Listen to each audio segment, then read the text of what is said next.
Well, that was quite the intro. Hello everyone, my name is Soaring, and I'm here to bring you a game called Bioshock. That's right, I'm going to be doing a video on a game that was released in 2007 by 2K, and is rated mature, so you know all the kids are going to be wanting to play it. And don't lie parents, we already know that you buy these kind of games for your kids so that way they'll shut the hell up. That or you're doing it so that way they can get their YouTube career off the ground so that way you can be making money off of them, like a lot of other parents do. But let's move on from the parenting advice and move on to the game. I'm going to be playing Bioshock 1 from the Bioshock collection. And let's start off by praising this game for its amazing intro. And I gotta say, this is like receiving a gift from a god that actually loves you. Starts off with the main character reminiscing about his family. Then all of a sudden the plane crash and you find yourself underwater and you try to swim your way up. And as soon as you do, you find yourself surrounded by fire, and the only way to get to safety is a single lighthouse in the middle of the ocean. This is no ordinary lighthouse. It happens to contain a mini submarine that you find yourself getting into, and it leads you to the location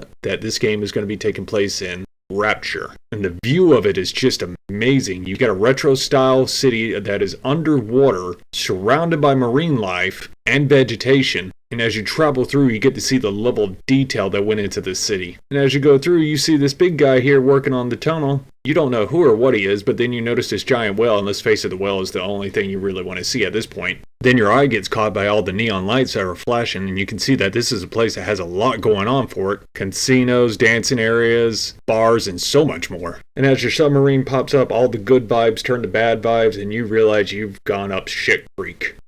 I'll just let this lady explain it to you.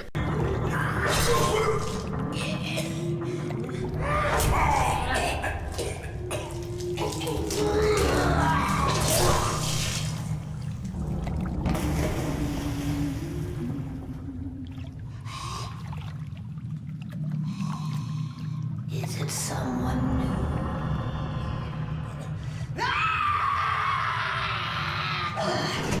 Now she's a keeper. Crazy women always make the best memories. And then you're going to pick up a radio and start talking to a guy named Atlas who's going to help you throughout the game. Atlas will give you good detail on what has been going on throughout the city. He'll also teach you different combat methods to help you take down the splicers. One being the lady that just attacked the man. And he's going to teach you how to use Atom. And since you're wondering what Atom is, I'll go ahead and explain it to you. Atom is a special substance that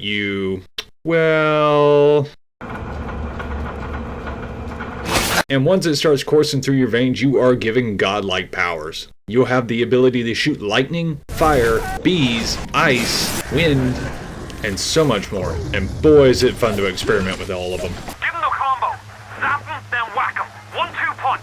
And one of the best things about these abilities is that they go in combo with your melee and ranged weapons as well, allowing you to take down tougher enemies easier, or just finding fun creative ways to take them out. And now let's go over the weapons a bit. At first you'll start off with just a simple pipe wrench, but as you progress through the game it will get less used, but you can find ways to upgrade your weapons and upgrade your stats to make these weapons a lot more useful. First range weapon you're going to find is the pistol, which again will quickly start to be less used, but thanks to different types of ammos and headshots, this thing does last you a good while. Then you'll come across things like the machine gun, or my personal favorite, the shotgun.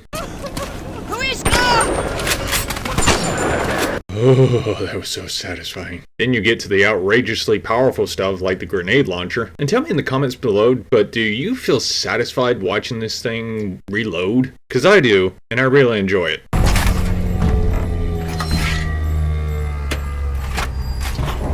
And now let's talk about the story and the graphics. And I have to say the style that they went with for this game and the story element really mesh in together really well. You get this old world retro style environment that you get to traverse around, which really gives it a great feeling, especially since it is underwater and it adds so much more to it. I found myself stopping at random points just to look out the windows and see what was all out there. I really enjoy seeing the shadows of the fish going across the walls or the floorboard whenever you're walking around, because it reminded me I am not in a normal place. I am in a city that is underwater, and I am surrounded by people who know this place better than I do. I am trapped in here with them. And how did the people get like this? Well, let's start at the beginning. A fellow by the name of Andrew Ryan I am Andrew Ryan. decided to start his own business, became very wealthy, and wanted to do things his way, but everywhere he went, everybody wanted his money. So he decided to build a city underwater so that way he could get away from it all and have more freedom. Not only freedom for himself, but freedom for everybody else. In the medical field, in the field of science, the field of art, you name it, he wanted you to have freedom. But sadly, some people decided to start taking advantage of this, and some people started to go crazy, thus leading to the place to completely fall apart. And I'm not going to go too in-depth in the story because it has an amazing twist in it that I did not see coming. And bloody hell is it a twist.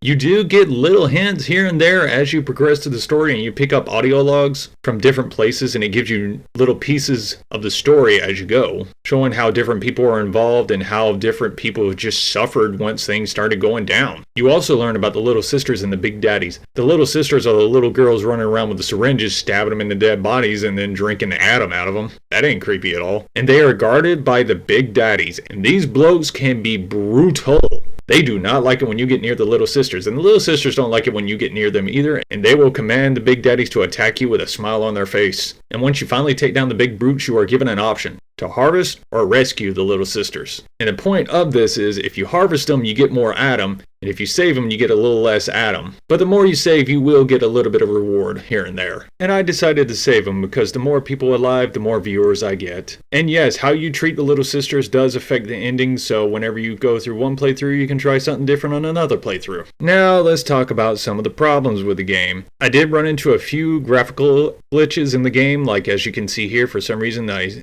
have a dome that's around me. I don't know what that's about, but I didn't see it too often. It only seemed to be in this area. And I did run into this strange glitch that if I was standing on stairs or crouching on stairs, my pistol would just be shooting invisible walls for some reason. But it only happened with a pistol, so I have no idea why that was happening. And there would be times when I was trying to use the telekinesis power to grab things, but instead of grabbing what I was looking at, it would grab something that was right near it. Which wasn't too game breaking, but in a high paced situation, it did get really annoying fast. And I'm not sure if these problems are just within the Bioshock collection or within the main game itself. And I also noticed that some of the enemies would just be standing around and wouldn't notice me. I don't know if they had a scripted part that they were just waiting to happen, or I just wasn't noticed by them even though I was standing right in front of them. This didn't happen too much. I think it only happened twice to me during my playthrough. But despite these problems, I still highly recommend the game. These glitches were few and far between and didn't break the game any. So I would gladly say, for a game made in 2007, this is a game worth trying out if you never tried it out. The story is great, the graphics handle up, the gameplay is solid, and due to the experimenting that you can do with trying different combos with powers and weapons, you have replayability here. And the game is available on multiple consoles. The one I am playing is the Bioshock collection for the PS4, and didn't cost that much. I think I spent like $20-25 for this. And that's all I got to say for this video. And remember, kids, a man chooses, a slave obeys.